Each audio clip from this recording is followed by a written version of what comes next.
Hey guys, welcome to our channel. आज हम start करने वाले हैं chapter 9 algebraic expressions and identities, जो कि क्लास 8 का चैप्टर है। तो सबसे पहले हम इसमें स्टार्ट करते हैं। What are expressions?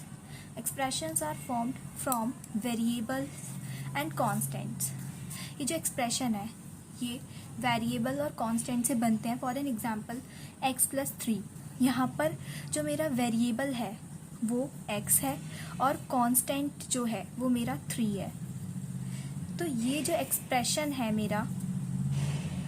ये मेरा दो चीज़ से बना है, वेरिएबल से और कांस्टेंट से। तो यहाँ पर मैंने x+3 लिखा, वेरिएबल भी है इसमें, कांस्टेंट भी है, तो इससे एक मैंने एक्सप्रेशन फॉर्म कर दिया। सिमिलरली नेक्स्ट एग्जाम्पल में 2y-5, यहाँ पे मेरा वेरिएबल भी है और मेरे पास कांस्टेंट भी है, तो ये एक एक्सप्रेशन बन गया। नेक्स्ट में हमारे पास वेरिएबल है, कांस्टेंट है, तो मैंने वेरिएबल और कांस्टेंट की हेल्प से एक एक्सप्रेशन फॉर्म कर दिया। तो बेसिकली एक्सप्रेशन मेरा वेरिएबल और कांस्टेंट से बनता है। Next, terms and coefficients. Terms are added to form expressions. Terms themselves can be formed as a product of factors. अब टर्म्स क्या होती हैं? इन टर्म्स को ही ऐड करके हम एक्सप्रेशंस बनाते हैं। फॉर एन एग्जाम्पल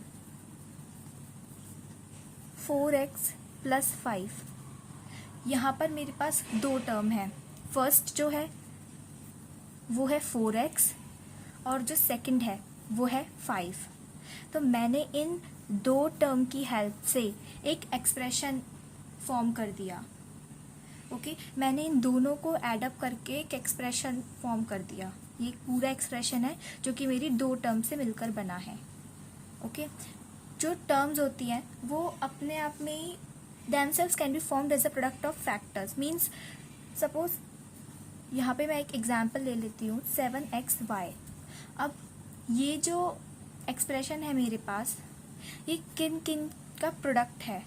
ये 7 का प्रोडक्ट है, x और y, इन तीन का प्रोडक्ट है। मीन्स इन तीन फैक्टर का प्रोडक्ट है ये।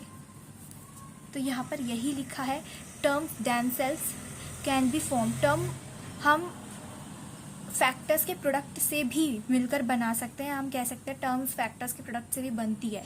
तो यहाँ पर ये मेरे फैक्टर्स हैं 3 और मैंने इनका प्रोडक्ट कर दिया यहाँ पे। तो इससे मेरा एक एक्सप्रेशन, एक टर्म फॉर्म हो गई है, एक टर्म बना दी है। तो इसलिए यहाँ पे कहा गया है terms themselves can be formed as a product of factors. Next आता है monomials, binomials and polynomials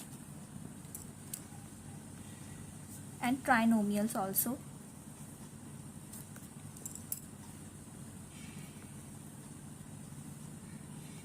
trinomials. अब मोनोमियल्स क्या होते हैं? Expression that contain only one term is called a monomials. अब मोनोमियल्स क्या होते हैं? एक्सप्रेशन जिसमें मेरी वन टर्म होती है उसे हम मोनोमियल कहते हैं। फॉर एन एग्जाम्पल, मैं यहाँ पर कोई एक ऐसा एक्सप्रेशन ले रही हूँ जिसमें सिर्फ एक टर्म हो। एग्जाम्पल के तरीके से मैं आपको बताऊँ तो लाइक 3xy, ये पूरी बस ये जो मेरे पास एक्सप्रेशन है इसमें सिर्फ एक टर्म है, सिर्फ एक टर्म। कुछ ऐसे और एग्जाम्पल मैं अगर आपको बताऊं 5y। ओके, तो यहाँ पर मेरे पास ये जो एक्सप्रेशन है इसमें सिर्फ और सिर्फ एक ही टर्म है। ओके, कुछ और एग्जाम्पल लाइक 10y-9, इसमें भी मेरे पास एक टर्म है। -7z, इसमें भी मेरे पास एक टर्म है। Okay, next is binomials. Binomials कहते हैं वो एक्सप्रेशन जिसमें कि दो टर्म होती हैं, फॉर एन एग्जाम्पल a+b। तो यहाँ पर मेरे पास दो टर्म है, फर्स्ट ये, दूसरी ये, सेकंड ये वाली है। तो मैंने इन दो टर्म को ऐड करके एक एक्सप्रेशन बना दिया है और इस एक्सप्रेशन में मेरे पास दो टर्म है, a और b। तो वो एक्सप्रेशन जिसमें कि दो टर्म होती हैं उन्हें हम कहते हैं बाइनोमियल। सेकंड एग्जाम्पल a+4, इसमें भी मेरे पास दो टर्म है, फर्स्ट ये है और सेकंड ये टर्म है। ओके, इस पूरे एक्सप्रेशन में मेरे पास 2 टर्म है, पहली ए दूसरी 4। तो इस तरीके से जिन भी एक्सप्रेशन में 2 टर्म होती है उन्हें हम बाइनोमियल कहते हैं। ओके, ट्राइनोमियल एक्सप्रेशन जैसे मोनोमियल में 1 होती है, बाइनोमियल में 2 टर्म होती है, ऐसे ही ट्राइनोमियल में 3 टर्म्स होती हैं। For an example, a plus b plus c, 2x plus 3y minus 5 etcetera. अब यहाँ पे मेरे पास 3 टर्म्स हैं, ओके, जिसमें 3 टर्म्स होती हैं वो उन्हें हम कहते हैं ट्राइनोमियल। यहाँ पर first term, second term and third term. तो इस एक्सप्रेशन में मेरे पास 3 टर्म्स हैं, तो मैं इस एक्सप्रेशन को ट्राइनोमियल कहूँगी। ओके, यहाँ पर भी मेरे पास 3 टर्म है, 1 2 3। तो वो एक्सप्रेशन जो कि 3 टर्म से बनते हैं उन्हें हम कहते हैं ट्राइनोमियल। नेक्स्ट आता है पॉलिनोमियल। तो गाइस, अब पॉलिनोमियल क्या होता है? एन एक्सप्रेशन कंटेनिंग 1 और मोर terms with non zero coefficient is called a polynomial. तो पॉलिनोमियल में क्या होता है, इसमें एक और एक से ज़्यादा टर्म आ सकती हैं। मैं आपको एक चार्ट की हेल्प से बताती हूँ। लाइक यहाँ पे जैसे लिखा हुआ है हमारे पास इस वाली डेफिनेशन में 1 और मोर टर्म्स, यानी कि इसमें 1 टर्म भी आ सकती है, 2 भी आ सकती है, 3 भी आ सकती है और उससे ज़्यादा भी आ सकती है, मतलब 4 5 टर्म्स कितनी भी आ सकती हैं। ठीक है, तो यहाँ पर इसके अंदर मीन्स 1 टर्म भी आ सकती है, इसके अंदर 2 टर्म भी आ सकती है, इसके अंदर 3 टर्म्स भी आ सकती हैं। ओके, और हायर नंबर ऑफ टर्म्स भी आ सकती हैं। तो यहाँ पे क्या है, हमने सबको तो स्पेसिफिक नेम्स दे दिए उनके, लाइक जिसमें 1 टर्म होगी उसे हम मोनोमियल कहेंगे, जिसमें 2 टर्म्स होगी उसे हम बाइनोमियल कहेंगे, और जिसमें 3 टर्म्स होंगी उसे हम ट्राइनोमियल कहेंगे। लेकिन जिसमें हायर नंबर ऑफ टर्म्स होगी उसे हम क्या कहेंगे, तो उसे हम पॉलिनोमियल कहेंगे। बेसिकली ये सब पॉलिनोमियल का ही पार्ट है, लेकिन हमने 1 टर्म वालों को एक स्पेसिफिक नेम दे दिया है मोनोमियल, 2 टर्म वालों को भी दे दिया और 3 टर्म वालों को भी दे दिया है। तो हायर नंबर ऑफ टर्म्स के लिए हम पॉलिनोमियल यूज करेंगे। अगर 1 टर्म हुई 4x, ओके, तो हम कह सकते हैं ये मोनोमियल है, इसमें 1 टर्म इंक्लूड है। ठीक है, और 5x या 5xy, इसमें भी 1 टर्म इंक्लूड है, तो हम कह सकते हैं मोनोमियल है। और 2 टर्म लाइक 5x प्लस 2, इसमें 2 टर्म्स इन्वॉल्व हैं, 5x एंड 2, तो हम कह सकते हैं ये बाइनोमियल है। ऐसी ट्राइनोमियल में 3x प्लस 5y प्लस 2, इसमें 3 टर्म्स इन्वॉल्व हैं, 1 2 3, तो मैं इसे कह सकती हूँ मेरा ट्राइनोमियल है। लेकिन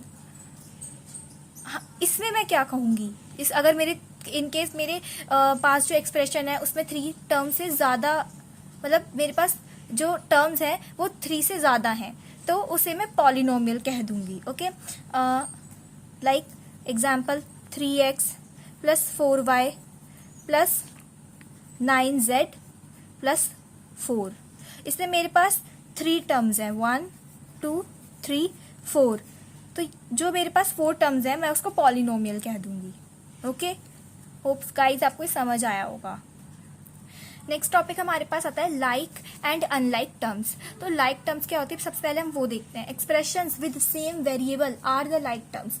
वो एक्सप्रेशन जिसमें सेम वेरिएबल होते हैं उन्हें तो हम कहते हैं लाइक टर्म्स। ओके, अगर मैं आपको कहूँ कि आप मुझे एक बात बताओ कि जो 4x है, 4x और मेरे पास 5x है, आर दे लाइक टर्म्स?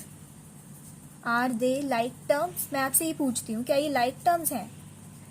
तो आप कहोगे yes, 4x and 5x are the like terms. Why? क्योंकि इसमें जो वेरिएबल है वो भी x है और इस वाली टर्म में जो वेरिएबल है वो भी x है। मीन्स इन दोनों ही केस में इन दोनों ही टर्म्स के पास जो वेरिएबल है वो सेम है, मीन्स वेरिएबल दोनों का ही x है, दोनों का ही सेम है। तो वो एक्सप्रेशन जिनके पास सेम वेरिएबल होता है, वो टर्म्स जिनके पास सेम वेरिएबल होता है, मैं कह सकती हूँ वो लाइक टर्म्स हैं। Means 4x and 5x are the like terms. Next है मेरा expressions without the same variable are the unlike terms. अब अनलाइक टर्म्स क्या होती हैं? लाइक मैंने आपसे कहा 4x and 6y are they unlike terms? तो आप कहोगे यस, ये जो है मेरी अनलाइक टर्म्स है। क्यों है अनलाइक टर्म्स? क्योंकि इन दोनों ही टर्म के पास जो वेरिएबल है, लाइक फर्स्ट वाली टर्म में मेरे पास जो वेरिएबल है वो x है, और जो सेकंड टर्म है उसमें जो मेरा वेरिएबल है वो y है, और ये दोनों ही डिफरेंट हैं, ठीक है। और मैंने यहाँ पे लिखा है वो एक्सप्रेशन, मतलब वो एक्सप्रेशन जिसमें मेरे सेम वेरिएबल नहीं होते, वो अनलाइक टर्म्स होते हैं, ठीक है। तो इन दो टर्म में भी मेरे पास सेम वेरिएबल नहीं है, तो जिन टर्म के पास भी सेम वेरिएबल नहीं होते वो अनलाइक टर्म्स होते हैं, ओके। तो जैसे मैंने आपको एक क्वेश्चन दिया, question is 7x 14x 7y and 15xy, okay, are the following expressions। तो आपको इसमें क्लासिफाई करना है कौन से लाइक टर्म्स हैं और कौन से अनलाइक टर्म्स हैं। तो आप क्या कहोगे? 7x and 14x are the like terms, like terms why, क्योंकि इन दोनों के जो वेरिएबल है वो सेम है, तो मैं ये कह सकती हूँ ये दोनों मेरी लाइक टर्म्स है, ओके। और अनलाइक टर्म्स कौन सी हैं इसमें से? तो अनलाइक टर्म्स मेरी 7x एंड 7y, ये दोनों आपस में अनलाइक टर्म्स हैं। क्यों है अनलाइक टर्म्स? इसका वेरिएबल x है और इसका वेरिएबल y है, इन दोनों की ही वेरिएबल डिफरेंट है, तो मैं कह सकती हूँ कि ये दो जो एक्सप्रेशन है मेरे पास ये अनलाइक है। तो 7x and 7y are unlike terms, okay. Similarly with 14x and 7y, because इन दोनों के 14x एंड 7y, इन दोनों के भी वेरिएबल डिफरेंट है, तो मैं कह सकती हूँ they are unlike terms, they are unlike terms, okay। next is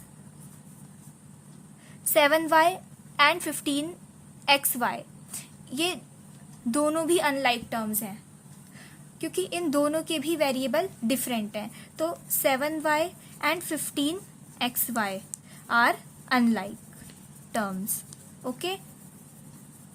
ऐसे ही अगर मैंने आपको एक एग्जाम्पल के तरीके से समझाया लाइक और अनलाइक टर्म्स में डिफरेंस, तो यहाँ पर वही ऐसे ही 7x और 15xy भी आपस में अनलाइक टर्म्स हैं, इन दोनों के भी डिफरेंट वेरिएबल्स हैं। तो इस तरीके से यहाँ पर मैंने आपको क्लासिफाई कर दिए ये एक्सप्रेशंस, कौन से लाइक टर्म्स हैं और कौन सी अनलाइक टर्म्स हैं।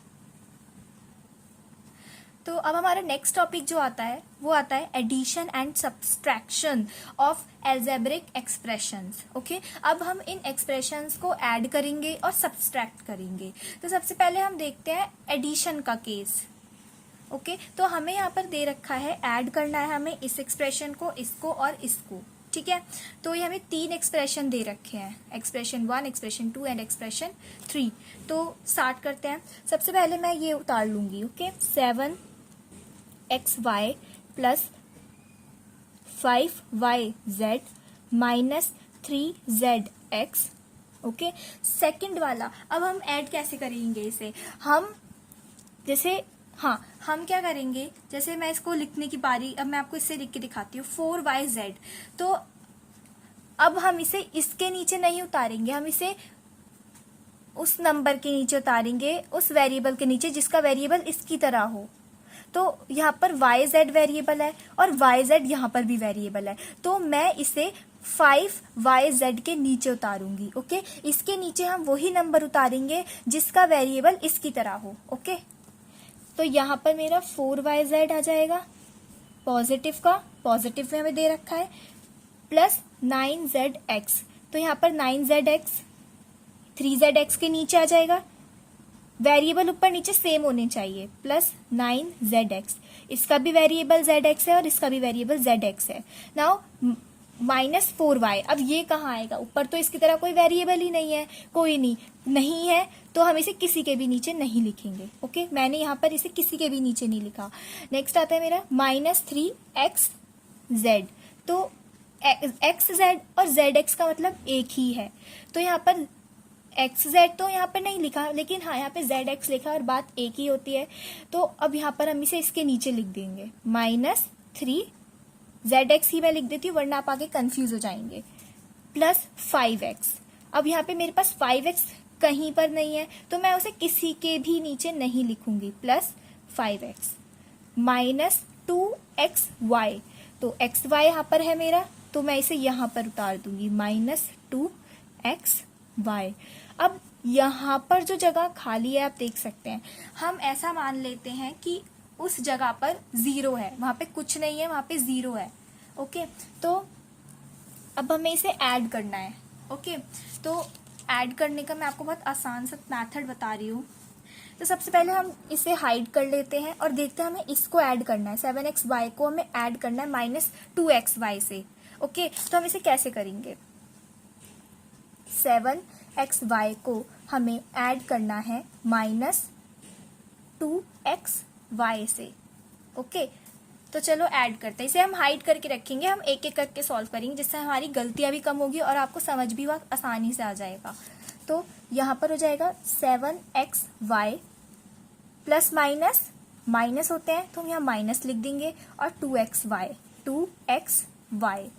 ओके, तो अब यहाँ पर मैं माइनस कर दूंगी 7 6, यहाँ पर आ जाएगा 5xy। ओके, तो यानी कि जब मैंने इसको इससे ऐड किया, हमें यहाँ पे ऐड करने के लिए बोला हुआ है, जब मैंने इसको इससे ऐड किया तो आप देख सकते हैं मैंने इस तरीके से सॉल्व किया और हमारा आंसर क्या आया, 5xy। तो यहाँ पर हम लिख देंगे 5xy। ओके, पॉजिटिव का आया है तो यहाँ पे पॉजिटिव का लिखा है मैंने। ओके, नेक्स्ट हम इसको हाइड करके देखते हैं, इसको हम हाइड कर लेंगे।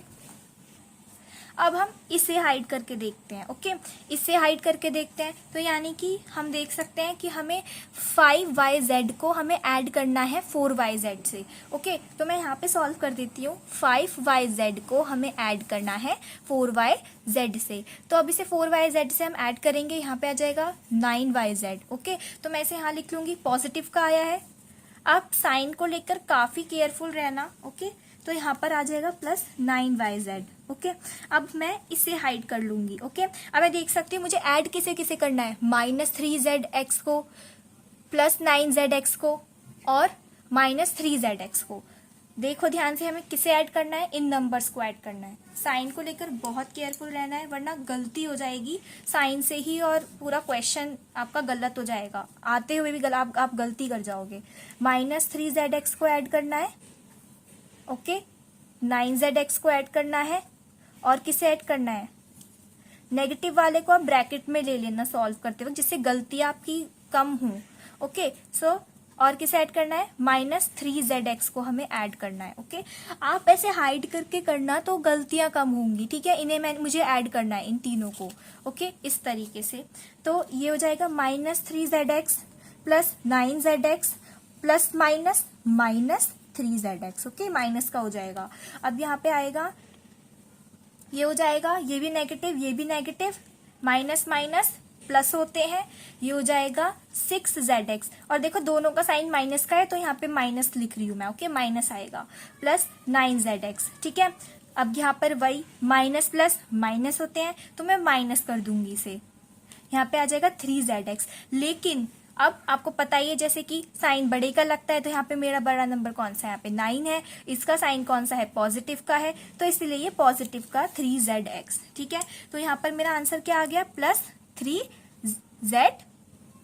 ओके, अब इसे हाइड कर लेते हैं। ओके, मैंने आपसे कहा था जहां पर कुछ ना हो वहां पे हम 0 मानते हैं, तो इसके ऊपर भी 0 है और इसके नीचे भी 0 है। ओके, यानी कि अगर मैं इसको ऐड भी करूं 0 प्लस -4y प्लस 0, ओके, तो ये क्या होगा मेरा, -4y तो आएगा, तो बस यहाँ पर आ जाएगा -4y।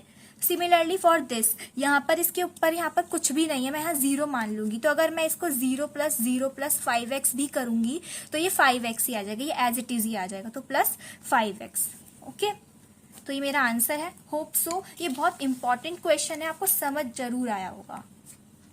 तो अब हम नेक्स्ट क्वेश्चन जो देखने वाले हैं वो हम सबट्रैक्ट का देखने वाले हैं। ओके, तो जैसे मैंने आपको ऐड का बता दिया है, आपको समझ जरूर आया होगा, मैं यही मान के चल रही हूँ। ओके, अब सबट्रैक्ट का, तो मुझे यहाँ पे ये वाला एक्सप्रेशन दे रखा है और हमें सबट्रैक्ट करना है इस वाले एक्सप्रेशन को इससे। तो मैंने सबसे पहले ये लिख दिया, ठीक है। फिर जैसे मैंने आपको ऐड में सिखाया था, वेरिएबल इस मतलब हम सेम वेरिएबल को ऊपर नीचे लिखते हैं। ओके, ठीक है, डिफरेंट वेरिएबल के ऊपर मतलब ऊपर नीचे नहीं करते हैं। ओके, यहाँ पर मैंने लिख दिया है, इसकी तरह ही सेम वेरिएबल नीचे आएगा। यहाँ पर कोई नहीं था मेरे पास इसके नीचे, मतलब तो मैंने इसको इस तरीके से रहने दिया। आप देख सकते हैं ना, बिल्कुल एडिशन वाले एग्जाम्पल की तरह ही यहाँ पे कॉपी कर दिया है। ओके, अब इसे भी अब मैं आपको उस हाइड वाले मेथड से ही कराना चाहूंगी, क्योंकि ज्यादातर बच्चे सबट्रैक्ट करने में ही गलती करते हैं।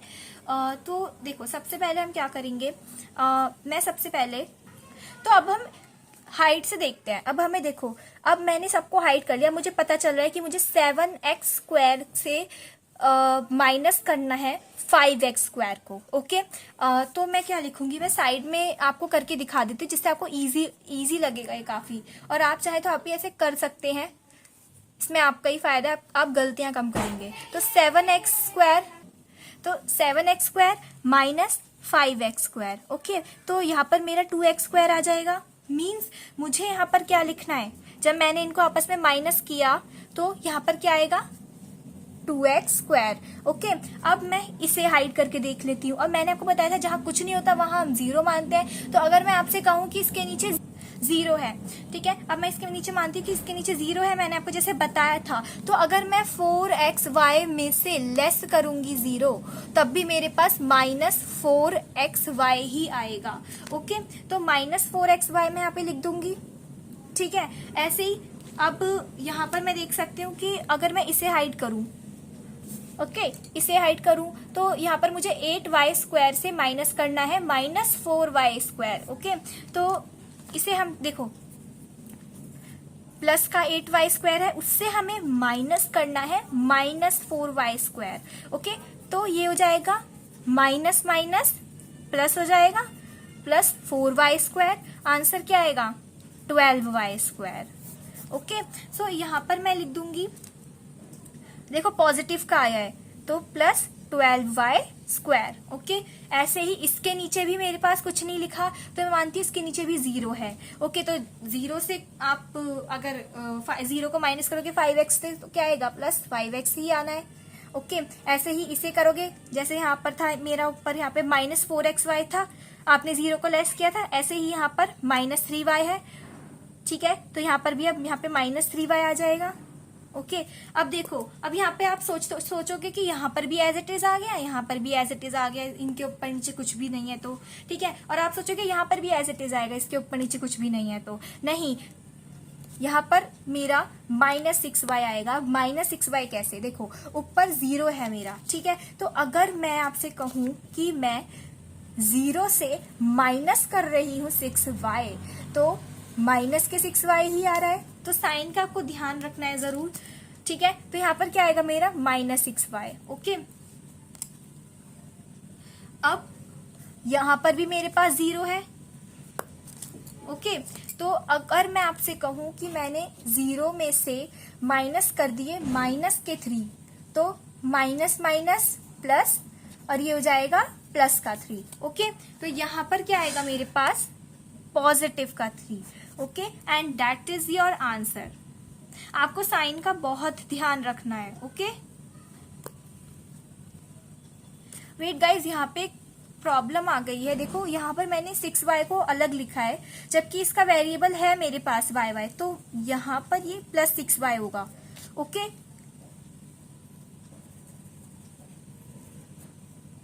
तो यहाँ पर ये हो जाएगा, अगर मैं इसे हाइड करके देखूं तो -3y में से मुझे माइनस करना है पॉजिटिव का 6y।